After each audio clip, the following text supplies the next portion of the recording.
Amigos, estamos aqui para mais um vídeo e hoje nós vamos voltar ao tema de, vamos assim dizer, dissecar, né, alguns projetos submarinos. E no vídeo de hoje vamos abordar os primeiros projetos chineses, a classe Projeto 091, os submarinos da classe Han, né, SSN Han. É interessante a gente observar a evolução dos projetos chineses e comparar com o que nós estamos fazendo. Evidentemente, com a diferença da tecnologia na época em que eles iniciaram e com a época em que nós estamos hoje, apesar de talvez a gente levar um pouco mais de tempo, nós vamos chegar a um submarino melhor, né? Mesmo desconsiderando a diferença de tecnologia, nós vamos chegar a um equipamento muito melhor com comparação ao que existe do que na época os chineses. Esse submarino da classe Han, ele foi considerado pelos especialistas como um dos piores submarinos nucleares da história. Então, esse vídeo, eu tenho muitos slides para mostrar, eu quero também chamar a atenção e lembrar da minha associação com a Aaron Amick, né, do canal Subbriefing, que eu tenho licença e sou membro do canal para utilizar, inclusive, algumas fotografias, algumas imagens dele que eu adapto para colocar nos nossos vídeos aqui. Tenho total licença para isso, diretamente dele. Então, mais uma vez, o agradecimento ao Aaron Amick. Ele se titula, às vezes, de Capitão Jive Turkey, pelas informações que a gente vai passar aqui e que foram pesquisadas por ele. Então vamos começar do início, né? Nesse vídeo eu vou ficar mais por trás dos slides. Então tudo começou em 1958, em julho de 58, quando o Mao Tse-tung, na época, anuncia que a China vai ter um submarino nuclear. E ele fez isso ao tomar conhecimento do Nautilus, né, americano. Em seguida, a Comissão Militar Central da China aprova o projeto 091. Peng Xilu é nomeado projetista-chefe. Vocês podem ver aí à direita uma figurinha, uma imagem do Peng Xilu. O submarino é denominado Longa Marcha 1, né, e é construído nos estaleiros Bohai, em Huludao, na China. Vocês veem uma imagem aí. Então, vamos primeiro saber quem era, né? Mao Tse-tung. Quase todo mundo já ouviu falar. Mao Tse-tung, ou presidente Mao, como ele era chamado, Chairman Mao. Né? Ele era nascido de pais camponeses, bem-sucedidos, ou seja, ele não era de nenhuma família dinástica ou da realeza, mas eles tinham um relativo sucesso como camponeses. Não estavam na base da pirâmide, mas certamente também não estavam no topo, né? Eles, naquela época, o comunismo ainda não estava adotado na China e eles não eram comunistas, né?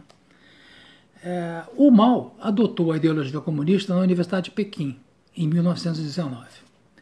Em seguida, naquela época, ser comunista não era assim uma coisa tão favorável, né? Em seguida, em 1950, ele fundou o Partido Comunista Chinês e a Nova China, né, em 1949. Nessa época, logo depois da Segunda Guerra, os Estados Unidos ainda ajudavam bastante a China, que tinha sido devastada, né, na guerra contra o Japão, né. Em 1956, né, mas antes disso, em 1950, o Mao fundou o Instituto Chinês de Energia Atômica e recebiam assistência russa em pesquisas sobre energia nuclear. Vejam que aquilo que já falei em alguns vídeos, né? A assistência existiu para alguns países, né? Mas acontece que em 1956 o Khrushchev e o Mao já não andavam muito bem um com o outro, né? E houve assim uma separação sino-soviética que durou 10 anos, de 56 a 66. Em 1958 a 62, teve aquela marcha chamada Grande Salto Adiante, né? A coletivização da agricultura, e acabou causando um desastre econômico na China, a gente teve aquela fome que devastou bastante o país, né? A Revolução Cultural se deu de 1966 a 69, né, destruindo ícones da herança chinesa. Na verdade, dizem alguns que ainda hoje estamos na Revolução Cultural, porque na China você não tem também a liberdade, né, de falar coisas diferentes da orientação do partido. E Mao morre de câncer em 1976. Bom, vamos falar um pouco sobre o Peng Xilu, que foi considerado o pai do programa de energia nuclear na China, né? Nasceu em 1925, na província de Guangdong. Ele era de uma influente família comunista. Naquela época, ser comunista não era grande vantagem, né? Nós estamos falando aí de 1925. Seus parentes foram mortos por nacionalistas chineses e ele foi sequestrado com a idade de 8 anos, simplesmente por ser filho de um revolucionário. A sua mãe o ajudou a escapar, né? Em 1949, ele se matriculou no Instituto de Energia de Moscou, né? Voltando à China em 58, ele acabou em 59 tornando-se projetista-chefe do projeto Marcha Longa. Em abril de 1970, foi construído um protótipo em terra da planta nuclear, esse protótipo que vai ser no futuro embarcado no primeiro submarino da China. Aí ao lado vocês veem uma representação da província de Sichuan, aí onde ele nasceu. Uma foto adulto e como em criança do Peng Xilu. Vamos falar um pouquinho da evolução que houve do projeto 596, que era o projeto da bomba atômica chinesa, para o projeto 091. Em 51, a Rússia concordou em prover assistência técnica para armas nucleares em troca de minério de ferro chinês. De 54 a 58, a Rússia ajuda a construir instalações de processamento de urânio, um ciclotron e plantas de difusão de gás. As pesquisas iniciais do projeto 091 se iniciam em 58. Mas a Rússia, embora os chineses esperassem esse tipo de colaboração, ela não fornece planos de bomba nuclear. O projeto 91, em 63, sofreu uma interrupção, ele parou por falta de fundos, e foi nessa época que a Rússia tirou todos os assessores da China. Não queriam mais tratar, e vocês se virem vocês mesmos, mas já era tarde, né? Porque em outubro de 64, quer dizer, um ano depois desse afastamento dos assessores, a China detonou a sua primeira bomba nuclear de 25 quilotons. Uma bomba pequena, mas já era a sua primeira bomba detonada, né? Aí eles reiniciam o projeto 91, o projeto 091, em 1965, e eles reiniciam com um plano em duas partes. Construir um SSN, um submarino de ataque, o que é bastante normal, né? Normalmente a atitude padrão, e em seguida um SSBN, um submarino balístico, né? Em maio de 70, a China completa a sua primeira usina nuclear, usina comercial nuclear, e em 71 o reator é instalado no primeiro casco, o casco 401. Bom, vamos então agora começar para que a gente está aqui. Projeto 091, o RAM, SSN RAM. Tudo se deu no Instituto Chinês de Energia Atômica, o CIAE. Eram projetos nucleares americanos e soviéticos que eram tomados como modelo. E usaram muito como modelo de instalação nuclear o quebra-gelo Lenin, que foi uma boa escolha, era uma instalação que já tinha sido comprovada, e eles usaram o Lenin como escolha para o modelo da instalação do reator e seus auxiliares. Construíram, antes disso, um protótipo em terra. E nessa época eles começaram no Instituto Chinês de Energia Atômica com apenas 200 técnicos, né? Agora vamos falar do pai dos submarinos nucleares. A gente falou do Peng antes, que era o pai da energia nuclear, da pesquisa nuclear global. E o Hong Shushua era o pai dos submarinos nucleares. Em 1966, ele foi designado projetista líder no projeto 091. Mas tudo na China, ainda naquela época, e época de Revolução Cultural, era muito instável. Ele, em 1966 e 67, ele é acusado de ser espião, de passar planos na fronteira. Ele é preso por uma multidão durante a Revolução Cultural. Na época, o premier Xu Enlai, né, quem é mais velho deve se lembrar desse nome, que aparecia muito nos noticiários, interveio para liberar ele. Né? E ele voltou a trabalhar, né, no projeto do submarino nuclear.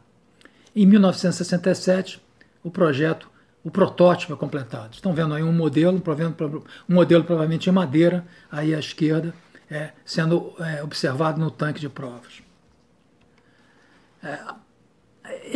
Os chineses usaram basicamente 5 modelos de projetos. Eles selecionaram 5 modelos. Os submarinos soviéticos, da classe Foxtrot, de 1800, eles não tinham ainda a ideia do tamanho do submarino.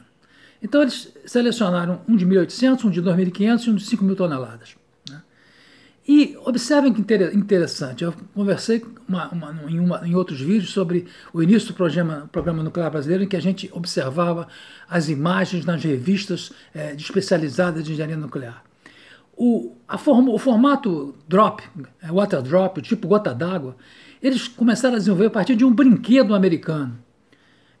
Em 2 modelos de 4.000 toneladas e 5.500 toneladas. Finalmente eles fixaram no modelo de 5.500 toneladas.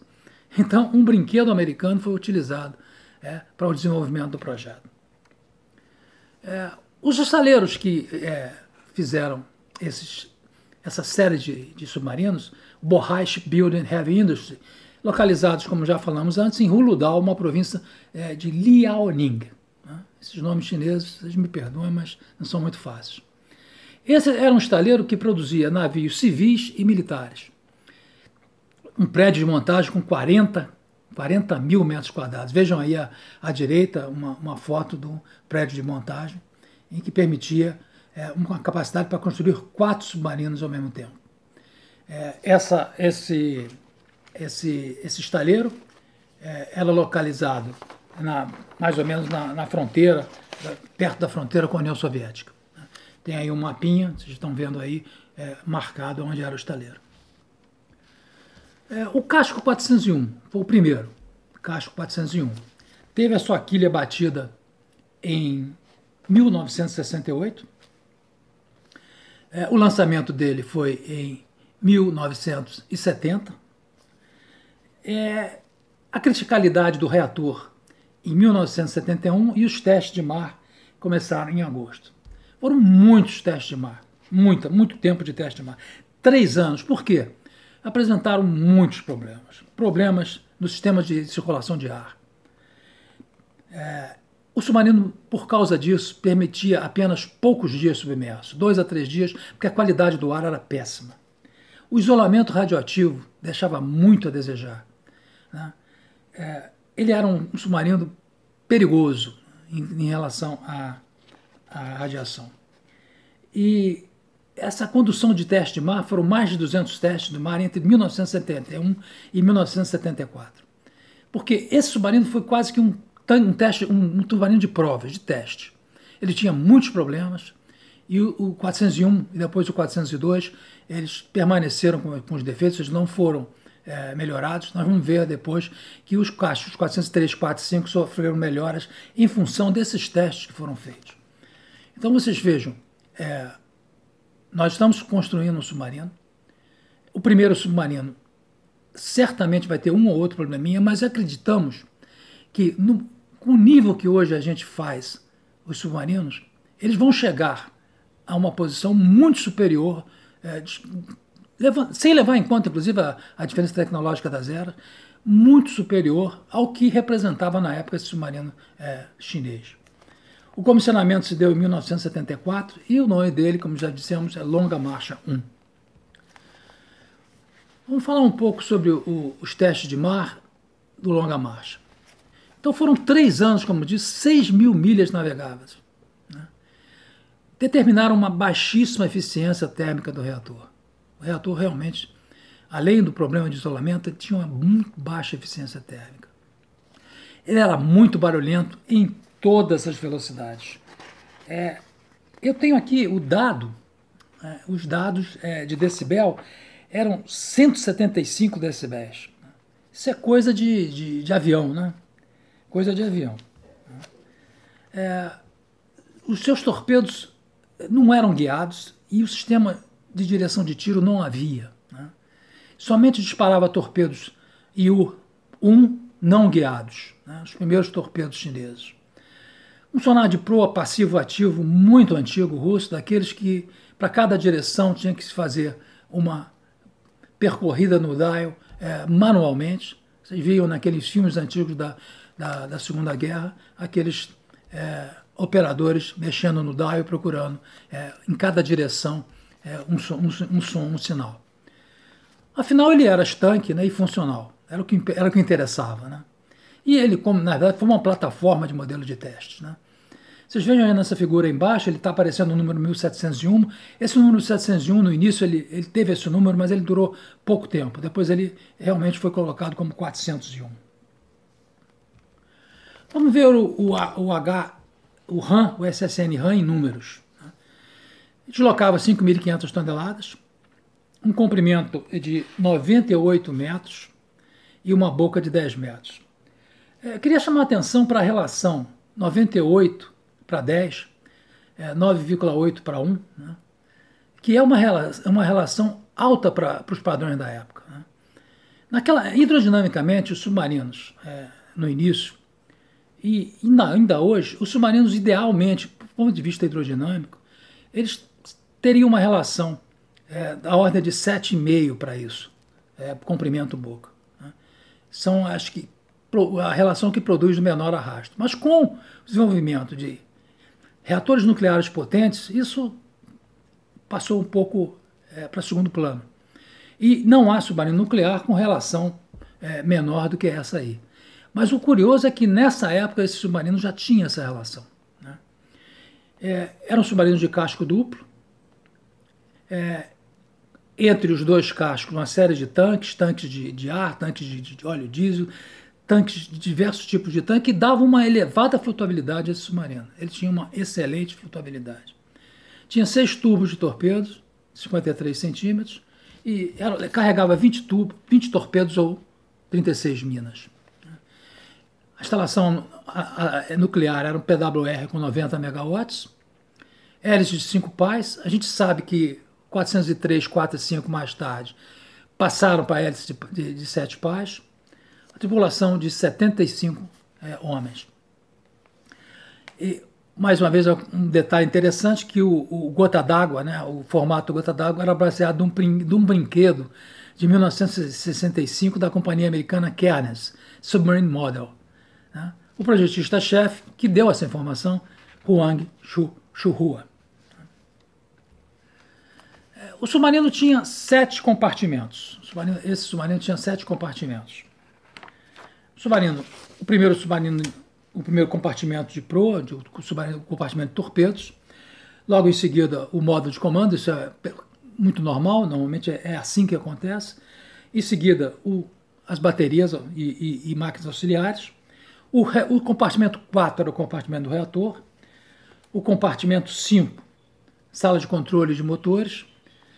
O compartimento 6, sala de máquinas e eixo. E um pequeno compartimento a ré, com eletrônicos e a hidráulica. Eram os 7 compartimentos do RAM. O casco 402, o Longa Marcha 2, teve sua quilha batida em 1975. Ele foi comissionado em 1980 e já era capaz de lançar torpedos ativos, torpedos que já iam em busca ao alvo, o YU-3. Mas ele ainda possuía as mesmas limitações do casco 401 com relação a ruído, com relação à radiação e com relação àqueles outros problemas que nós já mencionamos. Uma figura aí embaixo do hélice dele e ele 402 no mar. Bom, depois desse 401 e 402, os projetistas resolveram levar de volta para a prancheta o submarino da classe RAM. Foram feitas instalações de telhas anecoicas de borracha no casco, né, para melhorar a questão do ruído do submarino. Foi instalado um receptor, um sonar francês, o Dux 5, que já tinha filtro de som, capacidade automática, redução de ruídos, né, rastreamento de baixa frequência, o que permitia, né, ver alvos a uma distância maior, alarme de torpedos e multirastreamento de alvos. Ele permitia você rastrear até 3 alvos. Já era uma evolução bastante grande em relação ao sonar dos primeiros cascos, 401 e 402. Havia um novo sistema de controle de tiro com capacidade de direcionar torpedos guiados. Fizeram uma melhora, né, no isolamento anti-radiação.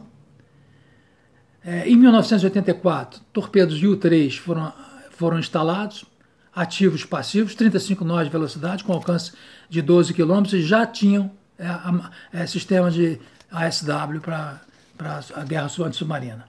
Em 87, o U-4, baseado no russo, no Site 50 russo, também eram torpedos ativos, não, torpedos passivos.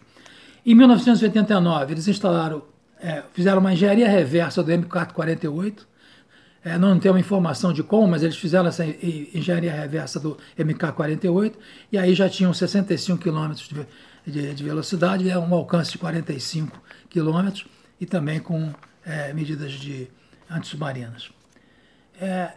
Em 1989, os cascos 3, 4 e 5 receberam cópias do MM-38 Exocet, lançados da superfície, né, 42 km de alcance, era um míssil antinavio, mas que seria lançado com o submarino na superfície. E esses submarinos dessa classe ficavam muito tempo na superfície pelas limitações que a gente já falou com relação ao ar, a qualidade do ar e também a radiação. As pessoas tinham que ir muito para o convés principal. A modernização do RAM, a gente pode falar aí um pouco sobre o sonar passivo francês, o Dux 5. A França vendeu assistência técnica para upgrade desses sonares. A comunicação de voz submarina por sonar, até 10 milhas. Radar de busca. O mastro de apoio, aquele ESM, com medidas eletrônicas. Né? Snorkel foi melhorado. Sistema de navegação inercial. Sistema de rádio UHF e VLF. E melhorias no sistema de ar-condicionado para melhorar um pouco a qualidade de vida dentro do submarino. Então vamos aí um panorama do 403, 404 e 405, o Marcha Longa 3, 4 e 5, lançados em 83, o 4 em 87 e o 405 em 90. Comissionados todos um ano depois do lançamento, isso foi um padrão, né? Todos eles foram comissionados um ano depois do lançamento. Eles eram 5 metros maior do que os primeiros cascos. Atualmente ainda estão os 3 em serviço, e há uma previsão para o final de 2020 eles serem descomissionados.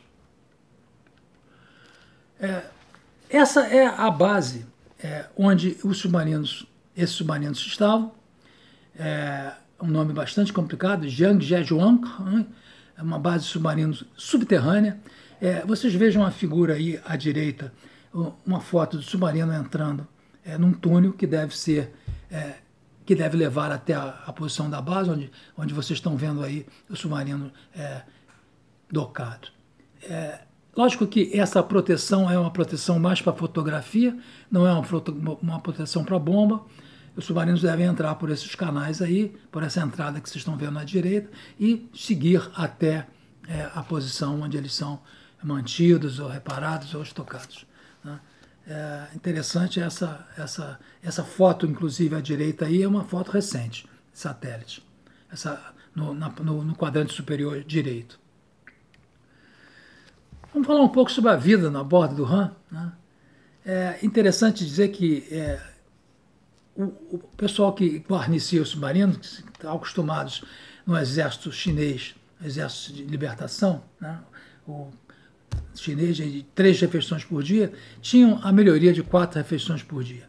Isso para quem já tinha, alguns que já tinham passado para períodos de racionamento de fome, era uma coisa muito boa. Né? A alimentação era composta de vegetais desidratados e carne enlatada, eles tinham 2 turnos de 4 horas de turno, 4 horas livres e 4 horas para dormir. Esses 4 horas livres não é faça o que você quiser, não. Era hora para manutenção, hora para treinamento, né?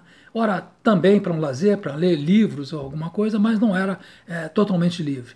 E eram necessárias porque não havia beliche para todo mundo. Então era o tempo que havia, ficava na espera para que os que estavam nos beliches saíssem e eles entrassem. Então eram 2 ciclos de 12 horas que funcionavam dessa maneira. 4 horas de turno, 4 horas livres para fazer uma série de atividades, inclusive receber radiação ultravioleta e ir ao convés, e 4 horas para dormir.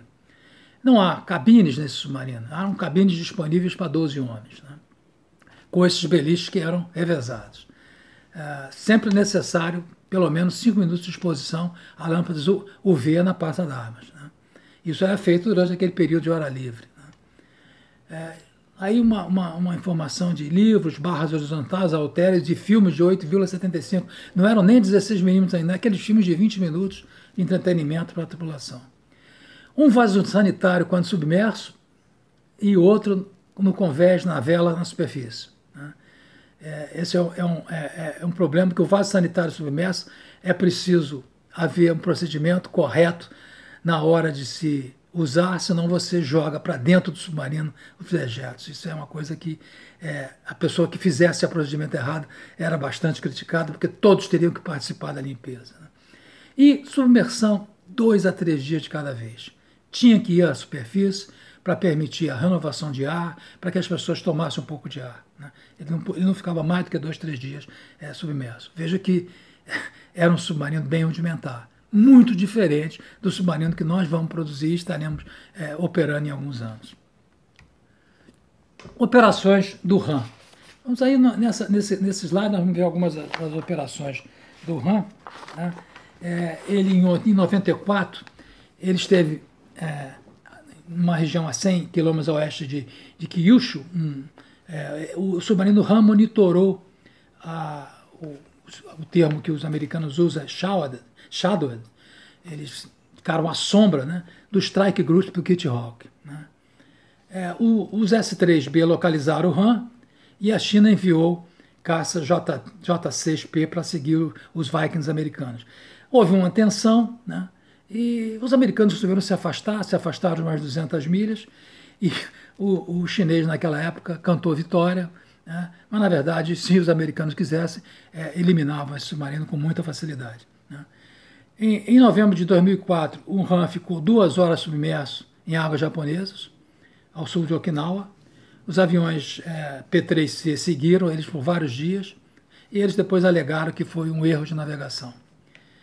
Em 2004, visitaram o porto de Colombo, no Sri Lanka, mostrando que esse submarino teria capacidade para fazer uma navegação transoceânica entre o Pacífico e o Índio. Em 2017, o Longa Marcha 1 vira museu em Qingdao, na China. O descomissionamento do RAM 401, a gente espera que tenha sido feito corretamente. As coisas na China a gente não pode garantir, porque as informações não são dadas. Eu já visto o que estamos passando atualmente, ninguém sabe direito o que ocorreu, né, com relação à pandemia. O descomissionamento teria sido completado em 31/10/2013, depois de 40 anos de serviço. O combustível usado foi armazenado em depósito permanente. E ele foi transformado em museu em 2017. Né? Imagina-se que tenha sido feito corretamente.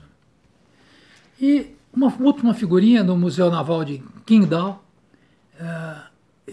Vejam essas pessoas aí à direita, que são veteranos, né? Surpreendente que estejam bem, né? Porque nesse submarino passaram dificuldades, inclusive com relação à dose de radiação elevada, né? E uma coisa interessante, à esquerda, vocês vendo aí embaixo à esquerda, esse é o túnel que liga o compartimento 3 ao compartimento 4. E ele passa pelo reator, né? Então, evidentemente que as pessoas passavam muito rápido por aí, né, para passar pelo compartimento 4. Vocês vejam aí à esquerda a tampa do reator, na porta. Aí bem à esquerda. Esse é o compartimento mais contaminado do submarino, era mantido vedado. Então era isso. A gente correu aí toda a epopeia desse submarino RAM, e dá para ver que Construir submarino é uma coisa bastante complicada. A China, quando empreendeu essa manobra, empreendeu numa época com muito menos condições tecnológicas, né? E, evidentemente, não teve um submarino contento. Mas foi um grande feito, né? Foram 5 submarinos que serviram à Marinha chinesa por 40 anos, né? Então, apesar dos seus problemas, foi um feito e foi muita coragem de partir para isso e determinação da engenharia chinesa. Nós estamos fazendo as coisas com muito mais informação, né? Muitos anos depois, é bem verdade, 40 anos depois, né? Mas nosso produto com certeza será bem melhor. Um abraço e até a próxima.